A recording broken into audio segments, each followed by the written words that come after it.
All the students most welcome. और आज के वीडियो बहुत स्पेशल है क्योंकि कुछ कंट्रीज़ और उनसे बनने वाला एडजेक्टिव्स, पॉपुलेशन और लैंग्वेज, ये कैसे फॉर्म करते हैं, how to form them into English, very important, बहुत इंपॉर्टेंट है। Try to understand one shot. और ये समझने की ज़रूरत है कि इन्हें कैसे बनाया जाता है। अक्सर बच्चों की बुक में कहीं ना कहीं पर आते रहते हैं और उन्हें ये पता नहीं रहता, तो वीडियो को पूरा देखना पड़ेगा, पहली कंडीशन। क्योंकि अगर आपने आधा देखा तो आपको पूरी बात समझ में नहीं आएगी। लास्ट कम से कम जो हमारी फाइल है, लास्ट फाइल तक बहुत इम्पोर्टेंट है। और अगर आपने पूरा नहीं देखा तो फिर आपको नहीं समझ में आएगा। हाँ, ये बात अलग है कि आप इसे रुक रुक करके आप इसको देख सकते हो। थोड़ी थोड़ी देर में अगर आप देखेंगे तो निश्चित तौर पर वो कंप्लीट हो जाएगा। अगर एक बार में आपको बोरिंग लगे तब थोड़ी थोड़ी देर या बारी बारी से देख सकते हैं, थोड़ा आज थोड़ा कल ऐसे करके, लेकिन देखिए पूरा। तो चलिए स्टार्ट करते हैं। जैसे लिखा है कंट्री अमेरिका, ठीक, अमेरिका कंट्री है तो एडजेक्टिव अमेरिकन बनेगा। पर्सन के लिए एन अमेरिकन कह सकते हो, और पॉपुलेशन के लिए द अमेरिकन्स यहाँ पर लिखा जाएगा। ठीक है, अब अगला देखिए। जैसे कंट्री ग्रीस है तो ग्रीस यूनान, उसका एडजेक्टिव ग्रीक बनता है। और पर्सन के लिए एक ग्रीक कह सकते हो, पॉपुलेशन द ग्रीक्स होता है ना, ये आप कह सकते हो। जब ग्रीक्स करोगे तो अब यहाँ पर ये अलग है और ये तीनों अलग है। नेक्स्ट है इराक। इराक के लिए एडजेक्टिव इराकी बनेगी, और पर्सन के लिए एन इराकी, एन लगा देंगे तो पर्सन के लिए हो जाएगा। द इराकीज कर देंगे तो पॉपुलेशन वहाँ की हो जाएगी। बहुवचन का बोध करा देता है ये। इसके बाद है चाइना। चाइना के लिए अब क्या है, जिसे आपने इसमें देखा ये चीज़, और इसमें देख लो, और इसमें देख लो, इसमें अमेरिका, अमेरिकन, अमेरिकन और अमेरिकन्स। लेकिन यहाँ पर क्या था, ग्रीस, ग्रीक और ग्रीक और ग्रीक्स एक जैसा है।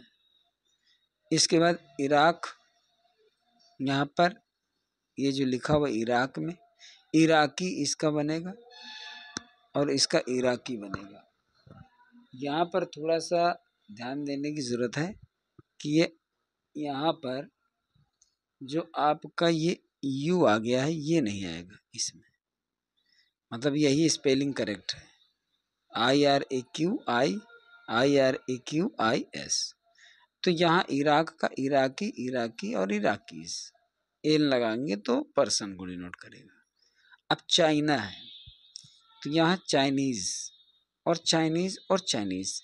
अब यहाँ पर चाइनीज़ तो ठीक है, सभी जानते हैं, ये चाइनीज़ भी ठीक है, लेकिन द चाइनीज़ लिखेंगे तो कोई और एक्स्ट्रा वर्ड या लेटर यूज़ नहीं करेंगे उसमें कि चाइनीज़ कर दें, नहीं, चाइनीज़ ही वहाँ पर रहेगा। नेक्स्ट है थाईलैंड। थाईलैंड का जो एडजेक्टिव बनता है वो थाई बनता है, ठीक। और याद रखिए जो थाई एक और होता है THIGH, ये थाई जो होता है ना वो जांग के लिए होता है, तो वो स्पेलिंग यहाँ नहीं है, ये ध्यान रखना। तो ये अलग है, ये थाई आपका है, ये एडजेक्टिव है। पर्सन ए थाई, और पॉपुलेशन के लिए थाइज करना पड़ेगा, तो वहाँ थाईलैंड की पब्लिक हो गई, पॉपुलेशन हो गई, थाईलैंड के लोग, और ये थाईलैंड का आदमी, और ये थाई, जिसे थाई प्रोडक्ट कहना है कि थाईलैंड का प्रोडक्ट है, जिसे जापानीज़ कहते हैं ऐसे थाई कहा जाता है। इसके बाद है पुर्तगाल। वहाँ की जो एडजेक्टिव पुर्तगाल का बनेगा, पोर्तुगीज़ बनता है, पर्सन है पोर्तुगीज़ बनेगा, और पॉपुलेशन द पोर्तुगीज़ बनेगा। तो इसमें भी कुछ एक्स्ट्रा ऐड नहीं करना है, द लगा देना है। और सभी जानते हैं कि कंट्री नेम के आगे अगर द लगाया जाता है तो वहाँ के लोगों का बोध कराता है बहुवचन में। ए लगाओगे तो सिंगुलर रहेगा, द लगाओगे तो प्लूरल हो जाएगा। फिर है जैसे स्विट्जरलैंड, कंट्री है ये, एडजेक्टिव स्विस होता है। पर्सन के लिए ए स्विस कह सकते हो, पॉपुलेशन के लिए द स्विस कह सकते हो। तो यहाँ पर भी कोई आपको एक्स्ट्रा चीज़ नहीं जोड़नी है। स्विट्जरलैंड का जो एडजेक्टिव स्विस, पर्सन के लिए अ स्विस और पॉपुलेशन के लिए द स्विस, यहाँ पर ये ध्यान रखना है। इसके बाद है बेल्जियम, कंट्री अगर बेल्जियम है तो एडजेक्टिव बेल्जियन बनेगा। यहाँ फिर देखिए अंतर आ रहा है, डिफरेंस है ये। और पर्सन के लिए अ बेल्जियन होगा और पॉपुलेशन के लिए द बेल्जियंस होगा। इसमें एस लगेगा, जबकि पीछे कई ऐसे देखे गए जिनमें एस नहीं लगा। 9 नंबर है नॉर्वे, और नॉर्वे का जो एडजेक्टिव बनेगा नॉर्वियन बनेगा, नॉर्वियन। इसमें नॉर्वियन में जी साइलेंट रहता है और पर्सन में ए नॉर्वियन बनेगा और पॉपुलेशन में द नॉर्वियंस, इसमें एस लग जाएगा। इसके बाद है कंट्री इज़राइल, इज़राइल का इज़राइली बनेगा, एन इज़राइली बनेगा और द इज़राइलीज बनेगा, इसमें आपको एस लगाना पड़ेगा। इसके बाद है ब्रिटेन, 1 मिनट, ये आपका कहाँ तक आया, 10 नंबर तक आया। अब इन जो पीछे आपने देखे हैं उनके कहीं पर कंट्री में एक्सेप्शन, यानी जिसको हम कहते हैं अपवाद, कुछ अपवाद भी हैं। जैसे ब्रिटेन, जिसको हम ग्रेट ब्रिटेन कहते हैं। ग्रेट ब्रिटेन में कई कंट्रीज आती हैं, जैसे इंग्लैंड भी आता है, नॉर्दर्न आयरलैंड भी आता है, स्कॉटलैंड भी आता है, वेल्स भी आता है। तो अगर ब्रिटेन कंट्री पूरा लिया जाएगा तो ब्रिटिश कह सकते हो उसको, ठीक है। और अ ब्रिटिश पर्सन, यहाँ पर केवल अ ब्रिटिश कहना उचित नहीं है, यहाँ पर्सन जोड़ना चाहिए। और ब्रिटेन भी कहा जाता है, लेकिन ये फॉर्मल यूज नहीं है। पॉपुलेशन के लिए द ब्रिटिश कहा जाता है। इसके बाद इंग्लैंड, इंग्लैंड की एडजेक्टिव इंग्लिश, और इसमें केवल इन इंग्लिश नहीं लिखा जाएगा। जैसे काफ़ी पीछे आपने देखा, यहाँ किसी के साथ मैन या पर्सन नहीं लगा है, यहाँ किसी के साथ मैन या पर्सन नहीं लगा है, क्योंकि वो बेल्जियम का बेल्जियन बन गया। जैसे यहाँ किसी के साथ नहीं लगा है, स्विस मैन नहीं गया, स्विस कह दिया, हो गया, क्योंकि ये स्विट्जरलैंड आ गया। यहाँ क्या है, यहाँ कंट्री के नेम से मैच कर रहा है। कैसा मैच कर रहा है, जैसे ब्रिटेन, ब्रिटिश है, एडजेक्टिव आया, ए ब्रिटिश पर्सन लिखना पड़ेगा आपको, तो ये ए इसको डिनोट करेगा। द ब्रिटिश लिख दोगे तो फिर बहुवचन का बोध कराएगा। इसके बाद जैसे इंग्लैंड है, इंग्लिश है, तो केवल एन इंग्लिश नहीं, उसके आगे लैंग्वेज भी हो सकती है या फिर आपका मैन भी हो सकता है।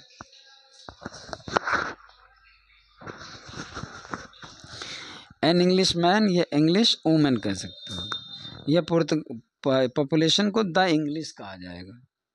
इसके बाद जैसे फ्रांस है, फ्रांस का एडजेक्टिव फ्रेंच बनता है। आप फ्रेंच केवल कहना उचित नहीं, आप फ्रेंच मैन या फ्रेंच वूमेन कह सकते हो, या फिर द फ्रेंच इसका बहुवचन है। इसके बाद है कंट्री आयरलैंड, आयरलैंड का आयरिश होगा और आयरिश होगा एडजेक्टिव, और पर्सन हो जाएगा एन आयरिश मैन या आयरिश वुमेन। यहाँ मैन और वुमेन लगाना इन सब में ज़रूरी है, तभी आपको एक्सेप्शन वाला सेक्शन अलग रखा है। और पॉपुलेशन के लिए द आयरिश ज़रूरी है। इसके बाद स्पेन, स्पेन का स्पेनिश बनेगा एडजेक्टिव, फिर पर्सन के लिए बन जाएगा अ स्पेनियार्ड, अ स्पेनियार्ड, अगर 2 हैं तो 2 स्पेनियार्ड्स कह सकते हो। पॉपुलेशन को द स्पेनिश कहा जाएगा अगर मान लो बहुवचन में बनाना है। तो देखिए एक पर्सन के लिए स्पेनियार्ड बोलोगे, 2 है तो 2 स्पेनियार्ड्स कर सकते हो, लेकिन बहुवचन के लिए द स्पेनिश कहा जाएगा। काफ़ी इंपॉर्टेंट है। जैसे लिखा है द नीदरलैंड्स, द नीदरलैंड्स या फिर उसी को हॉलैंड कहते हैं, वहाँ का एडजेक्टिव डच बनता है, बिल्कुल डिफरेंट है, कोई मैच नहीं करेगा। नीदरलैंड्स ये कंट्री है, रीजन है, और ये हॉलैंड भी उसको कह सकते हैं। यहाँ के एडजेक्टिव को डच कहते हैं और पर्सन को डच मैन या डच वूमेन कहते हैं, लेकिन पॉपुलेशन को द डच कहते हैं। ये सब ध्यान देने लायक है। इसके बाद डेनमार्क, डेनमार्क का एडजेक्टिव एकदम अलग बनेगा, डेनिश, और डेनिश फिर पर्सन के लिए ए डेन बनेगा, पॉपुलेशन के लिए द डेन्स बनेगा। यहाँ पर ध्यान देने की ज़रूरत है चूँकि वीडियो बड़ा ना हो इसलिए थोड़ा सा इस पर आप पॉज करके भी देख सकते हो। फिनलैंड का एडजेक्टिव फिनिश बनेगा, लेकिन ये फिनिश अलग होता है, जो ये होता है समाप्त करने वाला। नहीं, ये ऐसा नहीं है, यहाँ पर ये फिनिश नहीं है बल्कि डबल एन वाला है फिनिश, ठीक है ना, इसलिए उसको छोड़ करके फिनिश। और पर्सन के लिए ए फिन का आ जाएगा, और पॉपुलेशन ज़्यादा लोगों के लिए, वहाँ की जनसंख्या का बोध कराने के लिए फिनलैंड के लोगों के लिए द फिन्स का आ जाएगा। पोलैंड एडजेक्टिव अलग बनेगा पोलिश, पर्सन होगा ए पोल, अब पॉपुलेशन हो जाएगा द पोल्स। वैसे जैसे हम लोग बोलते हैं इसका पी कैपिटल रहेगा, तो पोलैंड के निवासी एडजेक्टिव ऐसा करके, जैसे नॉर्थ पोल होता है, साउथ पोल होता है, वो ध्रुव के लिए होता है, और जैसे पोल स्टार उत्तरी ध्रुव के लिए कहा जाता है, लेकिन उसमें कोई ज़रूर नहीं है कि कैपिटल हो। यहाँ पर आपका जो लिखा होगा ए पोल, और काउंटेबल सेंस में उसको लेंगे भी नहीं, इसको लेंगे पर्सन के लिए, और द पोल्स, ठीक है। हाँ, बाकी मान लो the poles of the earth, यानी कि पृथ्वी के दोनों ध्रुव, बोथ द पोल्स, उत्तरी ध्रुव और दक्षिणी ध्रुव, ऐसा कहा जा रहा है तो ये हो भी सकता है, लेकिन बाकी का फिर स्टेटमेंट बताएगा कि किस अर्थ में लिया गया, पोलैंड के निवासी के रूप में या फिर ध्रुव के रूप में लिया गया, तो वो अर्थ बताएगा। इसके बाद है स्कॉटलैंड। स्कॉटलैंड का एडजेक्टिव स्कॉटिश भी बनता है, स्कॉच भी बनता है। इसका एक्सप्लेनेशन आपको लास्ट में मिलेगा कि स्कॉच कहाँ यूज़ किया जाता है और स्कॉटिश कहाँ यूज़ किया जाता है। आई स्कॉट कह सकते हो पर्सन के लिए, द स्कॉट्स हो जाएगा वहाँ के लोगों के लिए, तो जो पूरी पॉपुलेशन को डिनोट करेगा वो होगा द स्कॉट्स। इसके बाद स्वीडन। स्वीडन है तो एडजेक्टिव का बनेगा उसका स्वीडिश, और पर्सन बनेगा अस्वीड, और पॉपुलेशन बनेगा द स्वीड्स। बिल्कुल डिफरेंट, बिल्कुल अलग। स्वीडिश ये बिल्कुल बदल गया स्वीड, और द स्वीड्स बनेगा। फिर यहाँ पर देखिए, और वो देखो स्विट्जरलैंड याद रखना, वो स्विस था, ये स्वीडन, ये स्वीडिश है, स्वीड है और द स्वीड्स है। इसके बाद टर्की। टर्की का जो एडजेक्टिव बनेगा वो बनेगा टर्किश या तुर्किश भी कह देते हैं। इसको पर्सन को तुर्क कहते हैं, और द तुर्क्स कहते हैं वहाँ के लोगों के लिए। तो टर्की, टर्किश यानी तुर्किश, तुर्क, ए तुर्क और द तुर्क, बिल्कुल अलग। वेल, यहाँ पर वेल कंट्री है तो उसको एडजेक्टिव वेल्स बनता है, अलग मिलेगा बिल्कुल। और वहाँ के लोगों के लिए जो सिंगुलर है तो ए वेल्समैन या वुमेन, और वहाँ के जनसंख्या के लिए द वेल्स। अंतर क्या है, इसमें सिर्फ वेल है, जिसको वेल्स भी लिख सकते हैं ऐसे, WALES, ये वेल्स भी लिखा जा सकता है, हालांकि यहाँ एस लगना चाहिए, लगा नहीं है, तो द वेल्स होगा। फिर एडजेक्टिव बनेगा तो SH हो जाएगा, फिर पर्सन के लिए वेल्स मैन या वुमेन हो जाएगा, और यहाँ द वेल्स हो जाएगा, इसमें एस नहीं लगेगा, कुछ भी ऐसे रहेगा, तो यहाँ एल्स लगाना है। अब इम्पोर्टेंट नोट्स क्या है, सबसे ज़्यादा ये लास्ट में एक्सप्लेनेशन है। The Scottish is a usual word for the people and the culture of Scotland. अगर स्कॉटलैंड के लोगों के लिए या वहाँ की कल्चर के लिए आप यूज करना चाहते हैं एडजेक्टिव, तो स्कॉटिश एडजेक्टिव यूज़ किया जाता है। Scotch is used for whisky, जो शराब आती है वहाँ की, उस विस्की के लिए लोग स्कॉच बोलते हैं। तो स्कॉच ऑफ फॉर्मल यूज में नहीं ले सकते हो, जब विस्की वगैरह को यूज करना हो तो स्कॉच ले सकते हैं, अदरवाइज लोगों के लिए स्कॉटिश का यूज़ करें। दूसरा है the word Britain is unusual accept in newspaper headlines.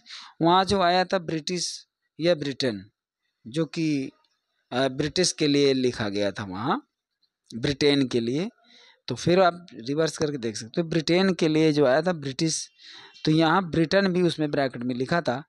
तो ब्रिटेन जो वर्ड है केवल न्यूज़पेपर हेडलाइंस के लिए मोस्टली यूज़ किया जाता है, इसके अलावा और कहीं यूज़ नहीं किया जाता है, इसलिए आपको इसका यूज़ नहीं करना है। English is not the same as British. देखिए ब्रिटिश अलग है, ये बहुत इंपॉर्टेंट पॉइंट है समझने के लिए, ये अगर चूक गया तो गलती हो सकती है। English is not the same as British. British और इंग्लिश एक ही वर्ड नहीं है, हैं एक ही वर्ड, लेकिन आप दोनों को एक दूसरे की जगह प्रयोग नहीं कर सकते हो, क्योंकि ब्रिटिश कवर करता है इंग्लैंड को भी, आयरलैंड को भी, स्कॉटलैंड को भी और वेल्स को। ये जो 4 कंट्रीज हैं उसमें 4 स्टेट्स हैं, तभी उसको ग्रेट ब्रिटेन कहा जाता है। लेकिन इंग्लिश कवर करता है सिर्फ इंग्लैंड को। अगर इंग्लैंड की केवल बात करें तो इंग्लिश वर्ड यूज़ कर सकते हैं, लेकिन पूरे ब्रिटेन को यूज़ करें तो इंग्लिश वर्ड ही नहीं यूज़ कर सकते हैं। तो English is not the same as British and is not use for Scottish, Welsh और आयरिश पीपुल। इनके और इनके लिए इंग्लिश आप यूज़ नहीं कर सकते। उनके लिए ब्रिटिश आप कह सकते हो, ब्रिटिश चारों के लिए कह सकते हो, इंग्लैंड के लिए भी, स्कॉटिश के लिए भी और वेल्स और आयरिश। लेकिन इंग्लिश सिर्फ इंग्लिश के लिए यूज़ कर सकते हैं, इंग्लैंड के लिए भी यूज़ कर सकते हो। चौथा पॉइंट है English, the name of the language can be used in the plural to talk about varieties of English. जो इंग्लिश वर्ड है इसका हम जब इंग्लिश की वैराइटीज के बारे में बात करें तो बहुवचन भी प्रयोग कर सकते हैं। क्यों? लगभग हर कंट्री की इंग्लिश अलग टाइप की है। ब्रिटिश इंग्लिश अलग है, अमेरिकन इंग्लिश अलग है, और ग्रीक इंग्लिश अलग, रोमन इंग्लिश अलग, बहुत सारी इंग्लिश मिलाकर के इंग्लिश है। इसलिए इंग्लिश की विविधता है। इसलिए हम उसको एग्जाम्पल के तौर पर यहाँ दिया जा रहा है, वर्ल्ड इंग्लिशेस, इंग्लिश का बहुवचन बनाया जा सकता है। जब देश के सभी इंग्लिश की भाषाओं का हम वैरायटी दें तो वर्ल्ड इंग्लिशेस कह सकते हैं। पांचवा है Arabic is used for the language, Arabic is used for the language spoken in Arab countries. Arab countries में जो अरब लैंग्वेज यूज की जाती है उसको हम अरेबिक यूज कर सकते हैं। In other cases the normal adjective is Arab. अन्य मामलों में जो नॉर्मल एडजेक्टिव है वो अरब है, जिसे अरब कंट्रीज कहा जाता है। Arabian is used in a few fixed expressions and place names. ये भी देखो, अरेबिक भी एडजेक्टिव है, अरब भी एडजेक्टिव है और अरेबियन भी एडजेक्टिव है। तो Arabian is used in a few fixed expressions and place names. Arabian का यूज कुछ निर्धारित एक्सप्रेशन के साथ या स्थानों के नाम के साथ प्रयोग कर सकते हो, जैसे सऊदी अरेबियन और द अरेबियन सी, इनके साथ ऐसा यूज किया जा सकता है। तो बताना है वीडियो कैसा लगा। वैसे बहुत बड़ा कलेक्शन है, बड़ी मुश्किल से कलेक्ट किया एक जगह पर, और इसको आप अपने नॉलेज को इम्प्रूव करने के उद्देश्य से इसको आप नोट्स भी बना सकते हैं और बार बार पढ़ भी सकते हैं। हालांकि जो बेसिक इंग्लिश है उनमें यूज़ तो मिलता ही मिलता है, इनका बहुत बड़ा प्रयोग एडवांस इंग्लिश में करता है। जब बड़े पेपर होते हैं तो उनमें इसका यूज़ करते हैं, तो फिर बच्चों को पता नहीं होता कि थाईलैंड का एडजेक्टिव क्या बनेगा।